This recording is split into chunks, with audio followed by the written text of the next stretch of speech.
एक और शव को आज अंतिम संस्कार के लिए नीमतला शमशान घाट ले जाया जा रहा था। बोलो होरी, होरी बोल, बोलो होरी, होरी बोल, बोलो होरी, होरी बोल, बोलो होरी, होरी बोल।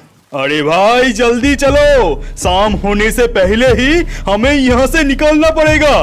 पता है ना क्या होगा? यहाँ से एक भी इंसान जिंदा नहीं लौटेगा। जल्दी चलो सब। फिर वो सभी जल्दी ही शमशान की ओर चले गए। फिर वहाँ पहुँच के चिता में आग लगाते हैं। तब लगभग शाम हो चुकी थी।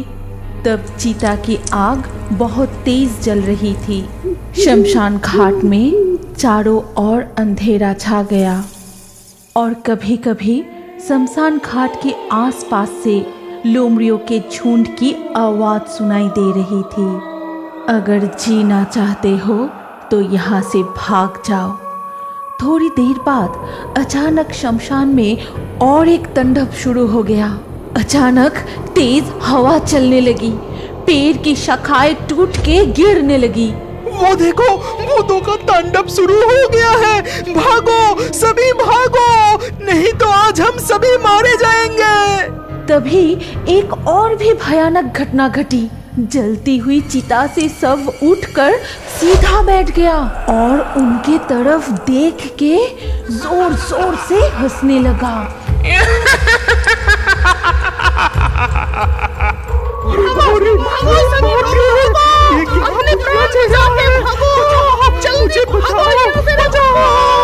फिर वो सभी आधी जली हुई लाश को वहां छोड़कर भाग गए। नीमतला के इस शमशान घाट में ऐसी ऐसी भूतिया घटना घटती है कि लोग दिन में भी वहां आने से डरते हैं। कोई वहां अकेले आने की हिम्मत नहीं करता और अगर गलती से भी कोई शाम के बाद वहां आ भी जाए तो वो जिंदा नहीं बचते। उसका मौत बहुत ही भयंकर और दर्दनाक होता था, क्योंकि उस शमशान घाट में रहते थे एक चुड़ैल और एक डायन, जिसकी मृत्यु एक दुर्घटना से हुई थी। मुझे ये आधा सड़ा हुआ मांस नहीं खाना। कब से मैंने कच्चा मांस नहीं खाया। कितने दिन हो गए, ताजे खून की खुशबू भी नहीं मिली। अब तो कोई इस शमशान में अकेला आता ही नहीं। कोई तांत्रिक भी यज्ञ करने के लिए यहाँ नहीं आते कि उसको ही मार के अपना प्यास बुझाओ। कल ही कौशिकी अमावस्या है और इसीलिए हमारा ताकत दुगना हो जाएगा। कल हम यहाँ से ही कोई ना कोई शिकार जरूर ढूंढ लेंगे। अगली सुबह पड़ोसी गांव के धनंजय बाबू इस गांव के बाजार में नौगिन की मुर्गे की दुकान पर आए और बोले, नौगिन, ये मुर्गे का मांस कितना करके दे रहे हो? अगर काट के देंगे तो 220 रुपया प्रति किलो। अगर आप जिंदा मुर्गा लेंगे तो दाम कुछ कम होगा। बाबू, आपको कितना किलो चाहिए? अरे नहीं नहीं, अभी नहीं लूंगा। आज रात को मेरे घर पर एक छोटा सा पार्टी है। मेरे 2 बिटिया का आज जन्मदिन है और मुझे आज शाम तक 10-12 किलो ये मुर्गे का मांस चाहिए। क्या तुम ये मांस मेरे घर तक पहुंचा सकते हो? बाबू, आपको चिंता करने की कोई जरूरत नहीं। ठीक समय पर मांस आपके घर पहुंच जाएगा। आप बस पता बता दीजिए। लेकिन नीमतला शमशान घाट पार करके मेरा घर जा पाओगे ना? नौगिन मन ही मन कुछ सोचने के बाद वो धनंजय बाबू से कहा, मैं भूतों से नहीं डरता। आप बिल्कुल निश्चिंत रहिए बाबू। शाम होने से पहले मैं मांस लेके पहुंच जाऊंगा। शाम होने से ठीक पहले नौगिन अपनी साइकिल पर 6-7 मुर्गियां बांधकर धनंजय बाबू के घर जाने के लिए तैयारी कर रहा था। नहीं, शाम होने से पहले ये सारे मुर्गियां डिलीवरी करना पड़ेगा, नहीं तो लौटने में रात हो जाएगा। सुना है वहाँ पर भूत रहता है। उसके ऊपर आज कौशिकी अमावस्या है। आज भूतों का ताकत दुगनी हो जाती है। जल्दी जाना पड़ेगा। फिर वो साइकिल लेकर राम का नाम जपते हुए निकल पड़ता है। भूत से मैं डरता नहीं, राम जी है सीने में। वो जीवन तो बेकार है डर डर से जीने में। नहीं नहीं, उस शमशान घाट की चुड़ैल मेरा कुछ नहीं बिगड़ सकता। मेरा इस हाथ में ताबीज है, मुझे डरने की कोई जरूरत नहीं। जल्दी जाता हूँ मैं। हाँ हाँ हाँ, इंसान की सुगंध मैंने ठीक ही पहचाना। इंसान की खुशबू मुर्गी की आवाज भी सुनाई दे रही है। जरूर कोई आ रहा है। आने दे उसको, फिर उसे मार के खून पीऊंगी। फिर नौगिन शमशान घाट के पास पहुंच के जैसे ही वो सेवड़ा पेड़ के नीचे आए, तभी डायन और चुड़ैल उनके सामने कूदते हैं। अचानक ऐसी डरावनी चेहरा देख के नौगिन साइकिल की ब्रेक लगा के वहीं रुक गए। मुझे छोड़ दो, मुझे मत मारो। मैं पास वाली गांव में ये मुर्गियां डिलीवरी करने जा रहा हूँ। मेरा कोई दोस्त नहीं। तुम चाहो तो यहाँ से एक मुर्गे ले सकते हो। मुझे छोड़ दो, मुझे मत मारो। एक मुर्गा लेंगे। ये कहने के बाद ही चुड़ैल ने अपनी लंबी हाथ बढ़ाया और नौगिन की गर्दन मरोड़ दी। नौगिन वही मर जाता है। फिर डायन और चुड़ैल मिलके उन मुर्गियों को मार के उनके मांस कच्चा चबा चबा के खा जाते हैं। और इस तरह सारे मुर्गे खाने के बाद चुड़ैल ने बोली, इस इंसान को अभी नहीं खाएंगे। चलो इसका रूप लेके हम गांव के उस घर में जाते हैं। वहाँ और भी मांस मिलेगा।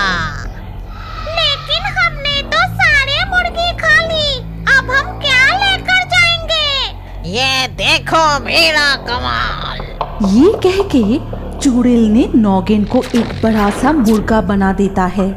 फिर उसको साइकिल में बांध के चुड़ैल और डायन अपना रूप बदलकर धनंजय बाबू के घर की ओर जाते हैं। वहां पहुंचने पर धनंजय बाबू उनसे कहते हैं, ए नौगैन, इतना देर क्यों लगाया?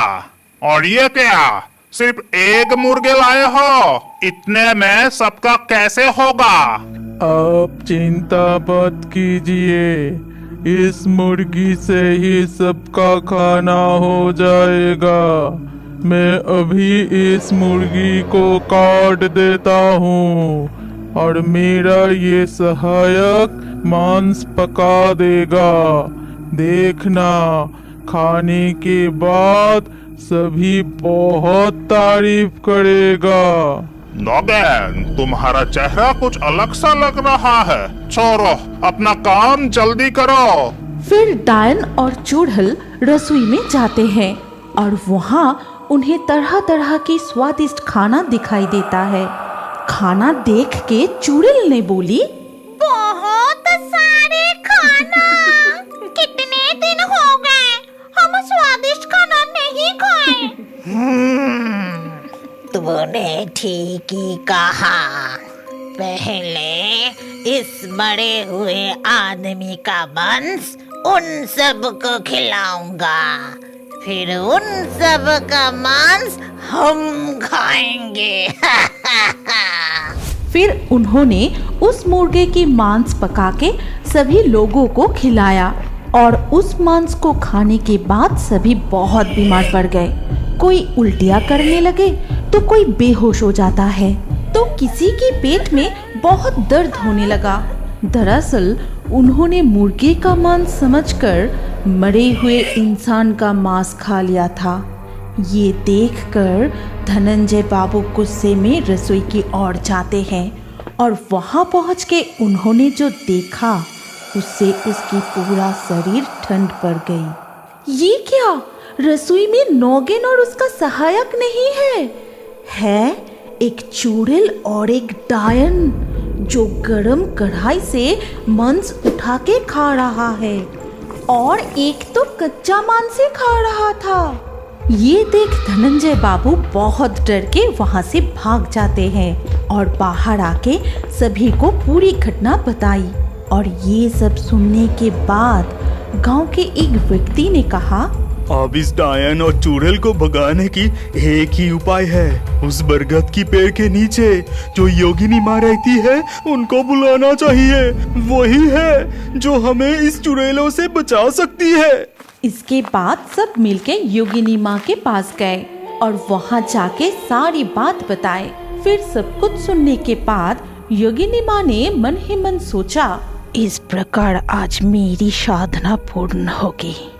यदि मैं इस कौशिकी अमावस्या की रात्रि में उन दोनों आत्माओं को पकड़ सका तो मुझसे अधिक बलवान कोई नहीं होगा और मैं जो चाहूँ कर सकता हूँ। चलो मुझे वहाँ ले चलो। तब गांव के सभी लोग योगिनी माँ को वहाँ ले गए और वहाँ जाकर योगिनी माँ यज्ञ करने लगी। ओम ह्रीं क्रीं चामुंडाय नमः। ओम ह्रीं क्रीं चामुंडाय नमः। बाहर आओ, बाहर आओ। आज तुम दोनों मेरे हाथ से नहीं बचोगे। मैं बहुत दिनों से तुम जैसे अतृप्त आत्मा की तलाश कर रही थी। ये कहते हुए जब योगिनी माँ अपने यज्ञ अग्नि में आहुति दे रही थी तब डायन और चुड़ैल छटपटाते हुए वहाँ प्रकट हुई। छोड़ दे हमें दुष्ट योगिनी। तूने क्या सोचा? हमें बंदी बना के तू तेरा काम करवाएगी? कभी नहीं। तू हमें कभी भी कैद नहीं कर पाएगी। छोड़ दे हमें, दुष्ट योगिनी, छोड़ दे। इतना बड़ा साहस तो ये ले। ये कह के योगिनी माँ कई तरह की मंत्र जपने लगी और उन दोनों आत्माओं को अपनी कुंडली में बंदी बनाकर योगिनी माँ ने बोली, अब डरने की कोई बात नहीं। ये दो आत्मा किसी का कुछ नहीं कर पाएगा। तुम सब निश्चिंत रहो। इतना कहकर योगिनी माँ वहाँ से चले गए। लेकिन अगले दिन सुबह गांव वालों ने देखा कि उसी बरगद की पेड़ के नीचे योगिनी माँ मर के पड़ा हुआ है। ऐसा लग रहा था कि किसी ने उसकी गर्दन काटकर और पूरी शरीर को पंजों से चीरकर बुरी तरह से मार डाला है। आज भी कोई उस निमतला शमशान घाट अकेला जाने से डरता है और अगर कोई रात को गलती से भी वहाँ चले गए तो वो जिंदा नहीं लौटते। हमारी कहानी यहीं पर समाप्त होती है। अगर आपको ये कहानी अच्छी लगी हो तो इस वीडियो को लाइक करें और अभी और एक नई मजेदार कार्टून देखने के लिए स्क्रीन के ऊपर इस वीडियो को क्लिक कीजिए और हमारे इस चैनल को जल्दी से सब्सक्राइब कर लीजिए।